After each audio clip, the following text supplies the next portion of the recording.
اعوذ باللہ من الشیطان الرجیم بسم اللہ الرحمن الرحیم۔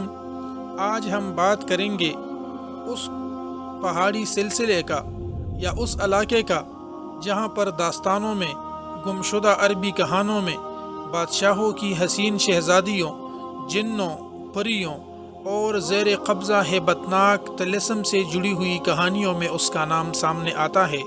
جی ہاں، جس کو کوہ قاف کہتے ہیں، ایک ایسی وادی جو جنوں، پریوں، بتوں، دیو اور عجیب الخلقت مخلوق کے متعلق جانی پہچانی جاتی ہے۔ ایسا پہاڑ اور ایسا علاقہ جہاں ہمیشہ اندھیرا ہی اندھیرا رہتا ہے، نہ چاند کی روشنی وہاں کبھی پہنچتی ہے تو نہ سورج کی۔ وہ وادی جہاں آج تک کوئی شخص نہیں پہنچ سکا۔ کیا یہ وادی جنوں کا دیس ہے یا کسی اور دنیا میں جانے کا کوئی پراسرار راستہ؟ محترم دوستو، کوہ قاف وہی علاقہ ہے جس کا نام سنتے ہی کوئی گمشدہ عربی کہانیاں ذہن میں جاگتی ہیں۔ ایسی کہانیاں جو بادشاہوں سے متعلق ہو، جو حسین شہزادوں سے شروع ہو کر جنوں پریوں کے زیر قبضہ ہیبتناک پہلو اور طلسم سے جڑی ہوئی ہوتی ہے۔ ایسی کہانیوں کا مرکز عام طور پر یہ ہوتا ہے کہ فلاں ملک کی طاقتور بادشاہ کی حسین اور نرم و نازک شہزادی کو فلاں جن یا دیو نے اغوا کیا اور کوہ قاف کے کسی وادی کے تاریک محل میں لے جا کر قید کر دیا۔ کوہ قاف سے جڑی کہانیاں ہندوستان، ایران اور بعض عرب کے علاقوں کی افسانوی اور ادبی کتابوں میں اہم مقام رکھتی ہے۔ تحریری شکل میں موجود ہونے کے علاوہ یہ داستانیں جو کوہ قاف سے منسلک ہیں، سینہ بسینہ روایتوں کی شکل میں بھی منتقل ہوئی ہیں۔ جبل قاف یا کوہ قاف مشرق وسطی اور عربوں کے مشہور افسانوں میں ایک افسانوی پہاڑی سلسلے کا نام ہے۔ اسلامی روایات میں کوہ قاف کو جنات کا وطن اور جنات کا علاقہ کہا جاتا ہے، جسے اللہ تبارک و تعالی نے چمکتی زمرد سے بنایا ہے، جبکہ ایرانی روایتوں کے مطابق یہ علاقہ شمالی قفقاز کے علاقوں میں تھا، جس علاقے کو انسانوں کے کسی حکومت نے آج تک قبضہ کرنے سے ناکام رہا، کیونکہ قدیم علم نے ان بلند پہاڑی علاقوں کو اسرار میں ڈانپ رکھا تھا۔ کوہ قاف دراصل ایک طویل پہاڑی سلسلہ ہے۔ یہ زمین کا سب سے دور دراز مقام کہلاتا ہے، جو داستانوں میں زرتشت کی زمین اور سیمرغ نامی پرندے کی وجہ سے انتہائی مشہور ہے۔ کہا جاتا ہے کہ کوہ قاف سبز زمرد پر مشتمل ہے، جس کے عکس نے آسمان کو سبز رنگ عطا کیا ہے۔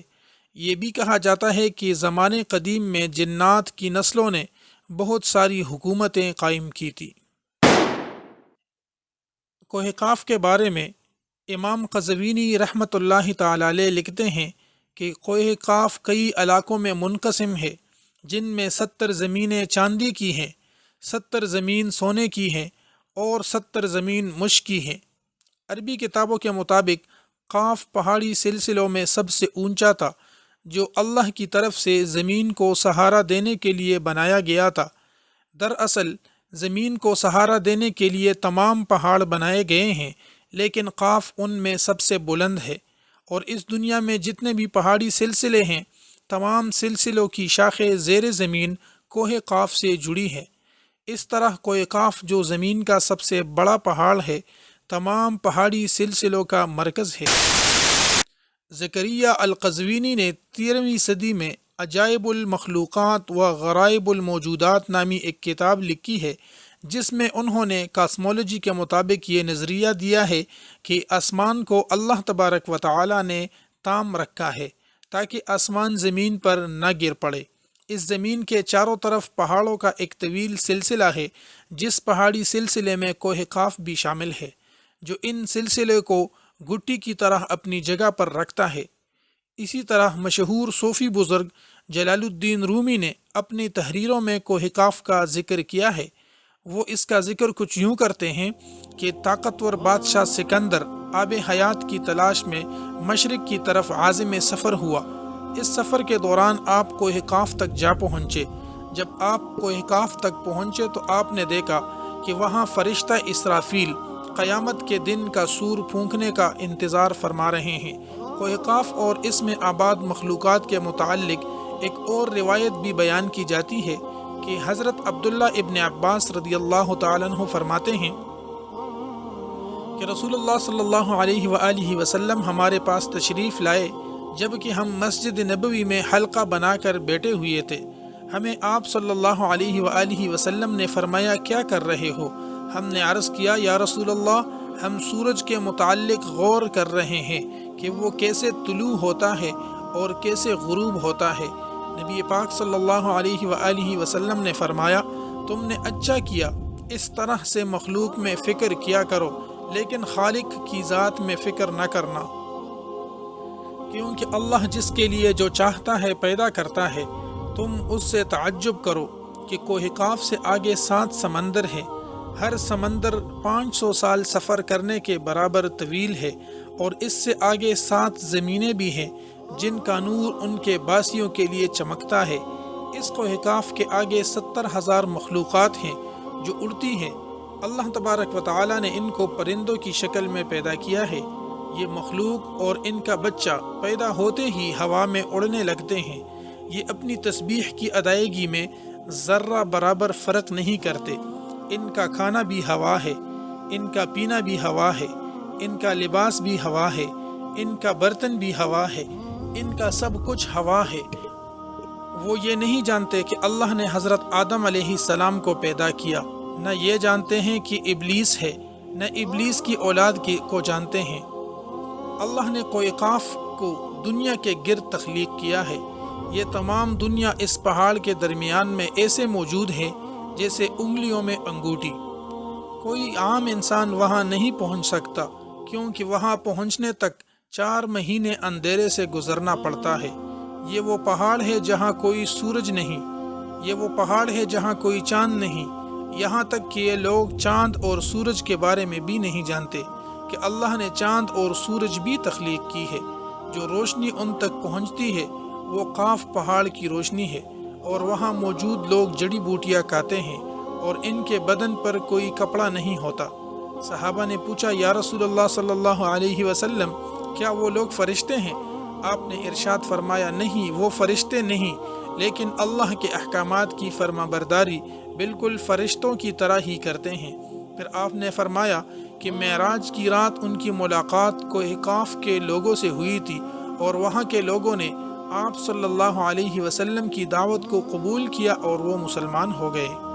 صوفیہ کرام کے نزدیک دراصل کوہ قاف کی زمین میں موجود کوئی پہاڑ نہیں ہے، بلکہ کوہ قاف سے مراد عالم مثال میں واقع وہ پہاڑی سلسلہ ہے جو بذریعہ کشف اولیاء کرام کے مشاہدے میں آتے ہیں، جیسا کہ خواجہ فرید الدین عطار جیسی صوفیاء نے اس تصورات کا مشاہدہ کیا ہے۔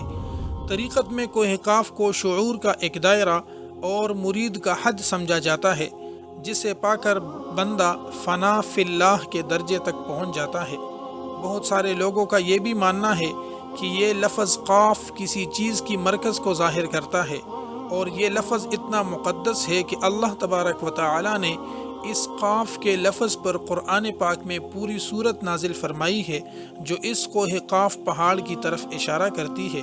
اس سورہ میں اللہ کی وحدانیت، موت اور زندگی کا نظریہ پیش کیا گیا ہے۔ کوہ قاف جغرافیائی لحاظ سے اس زمین پر کہاں موجود ہے، اس کے متعلق مختلف نظریات پائے جاتے ہیں۔ زیادہ تر مورخین کا اس بات پر اتفاق ہے کہ عربی داستانوں کی کوہ قاف دراصل موجودہ روس میں قفقاز ایک پہاڑی سلسلہ ہے۔ یہ علاقہ یورپی روس میں بحر اسود اور بحیر قزوین کا درمیانی حصہ ہے، جس میں آرمینیا، آذربائیجان، داغستان، روس اور چیچنیا جیسے ممالک شامل ہیں۔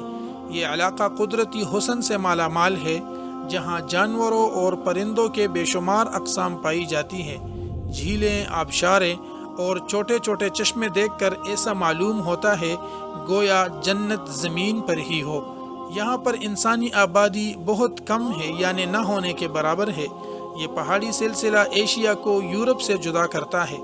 اگر کوہ قاف کو خلائی سیٹلائٹ سے دیکھا جائے تو یہ علاقہ سفید پٹی جیسا نظر آتا ہے، جبکہ بعض محققین کا خیال ہے کہ کوہ قاف انٹارکٹیکا کے ان ویران اور برفیلے علاقے میں موجود ہیں جو ہمیشہ بادلوں اور اندھیروں سے ڈھکا ہوتا ہے، جبکہ کچھ لوگ قدیم دور کے انٹلاٹا سٹی کو خوف قرار دیتے ہیں جو کسی بڑے عذاب یا آفت کی وجہ سے تباہ ہو چکا ہے۔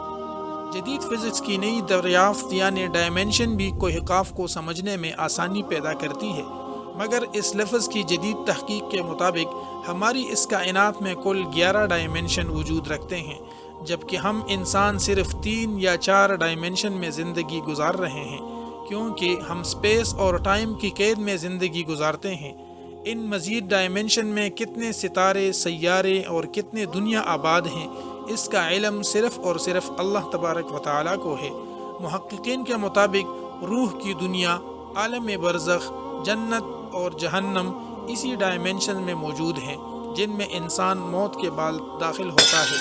ممکن ہے کہ کوہ قاف بھی انہی 11 ڈائمینشن میں سے کسی ایک ڈائمینشن میں موجود ہو جہاں نسل انسانی کا قدم رکھنا ممکن نہ ہو۔